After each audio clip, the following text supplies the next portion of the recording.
Hello everyone and welcome to another video here on the Cycling Dane Extra channel. And today we are looking at the World Championships once again, and this one the road race. Of course, last year we had Mathieu winning a gripping battle against the likes of Wout van Aert and Tadej and Mathieu, but this year in Zurich is a very interesting course with a very bumpy terrain, 7 laps with an elevation gain of 409 meters on each of the laps, and some climbs that really could present some big challenges for the riders. But with that out of the way, make sure to hit the like button, subscribe to the channel if you haven't already, and make sure to check out the Cycling Dane Action channel as well for that bit of extra spice to your cycling viewership. But anyways, without further ado, first on our list is of course a Dane, and that is Mathieu Jensen, who has looked very good this year and is potentially the best chance for the Danish team to win a medal. Early on, Skelmos had some strong results in the Drôme Classic and in Paris-Nice, where he was able to win a stage and finish 4th overall. Before at the Tour of the Basque Country, he was able to finish 3rd on the opening time trial and battle his way to a podium spot despite losing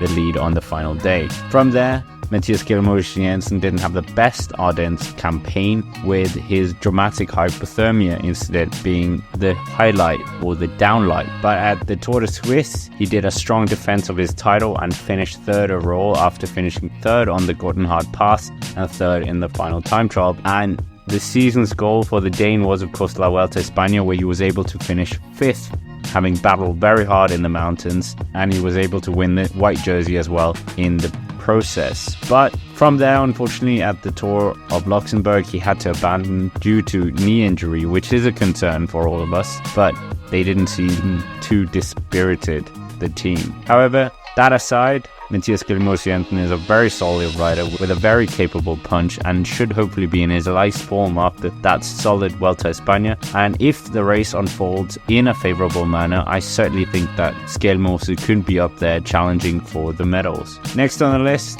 is the home favourite of Mark Hirschi, who was the under-23 world champion in Innsbruck, and in 2024 the UAE Team Emirates star has been incredible and currently sitting 4th on the world tour ranking, having won 8 races in total this year. Early on he won the Drôme Classic and finished 3rd the Milano Torino, and then 2nd place in Amstel Gold before some 2nd place finishes in both the Tour of Hungary and the Boucle de Mayenne. And then mid to late summer, Hirschi seemed to switch on the winning formula as he won the Czech Tour after winning stage 2.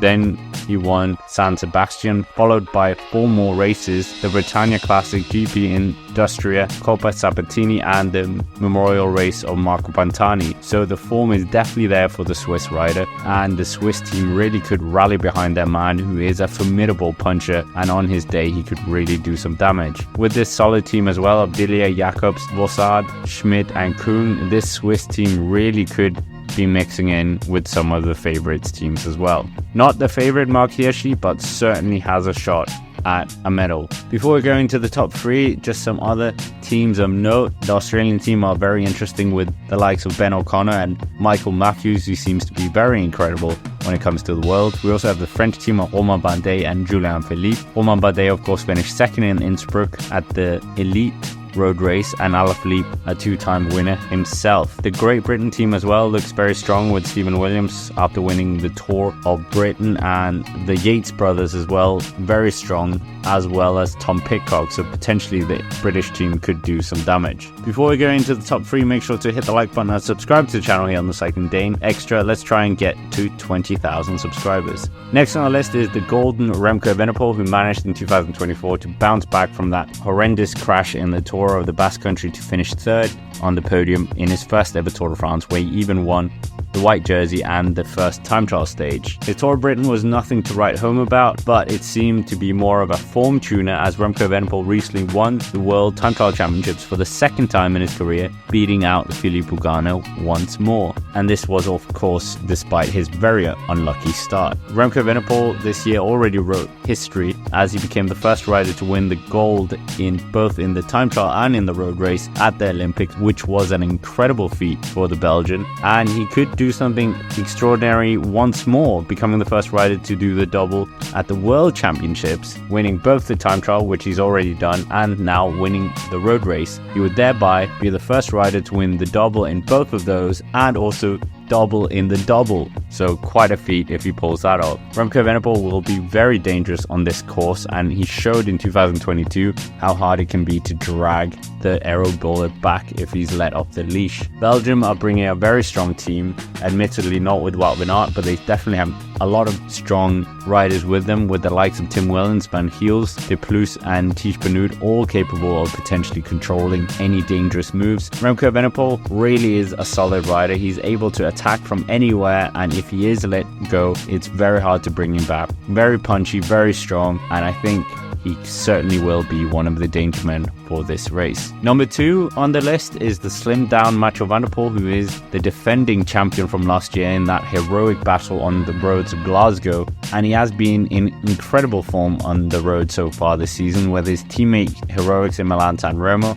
a win in E3 riding away from everyone, and in Gent-Wevelgem just losing out to Mads Pedersen before. In the Tour of Flanders he showed the true power of cyclocross attacking on a wet Koppenberg, and then some great teamwork from his teammates as well to mark any potential dangerous moves, and in Paris-Roubaix being simply incredible, riding away from everyone. Mathieu van der Poel this year also became another rider to complete the Tour of Flanders Paris-Roubaix double, something that hasn't been achieved since 2013 with Fabian Cancellara, and also became the 13th time it has been achieved, but not since 1962 was it ever achieved by a world champion when Rick Van Looy did it. That amazing achievement aside, Mathieu van der Poel had a bit of a quiet Tour de France, as once again he was on lead-out duties for Jasper Philipsen, who picked up 3 stage wins, and unfortunately for the Dutchman, he once again missed out on his Olympic goal as it didn't quite go his way. But Mathieu van der Poel did bounce back in his last preparation race before the Worlds, which was at the Tour of Luxembourg, where he was able to win on stage 1 in an impressive display of power.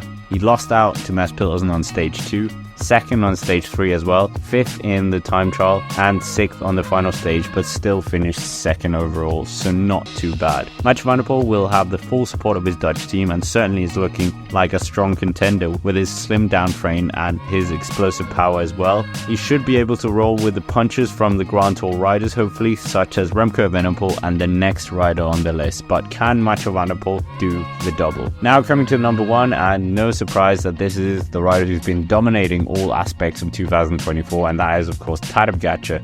The Slovenian superstar won both the Giro d'Italia and the Tour de France in a phenomenal fashion, and that is not to forget his imperious win in Strade Bianche earlier this year and the domination in the Vuelta a Catalunya, plus his latest display of power, which was at the GP Montreal. At the Worlds, his record is not as loud as these results. Last year was his best result, finishing 3rd overall after that hard-fought battle, but he certainly could do something better here. Pogačar has all the attributes to do well on this course, and the Slovenian team is very strong with the likes of Primož Roglič, Jan Tratnik and Matej Mohoric, who should be there to help Pogačar, and hopefully there isn't a civil war between him and Roglič. How does Pogačar win? Pogačar is a phenomenal rider and can win this race in a number of ways. He can break down the groups, he can get away from everyone like he did in GP Montreal, or he can potentially take a small group to the finish and win the sprint. So the ball is really in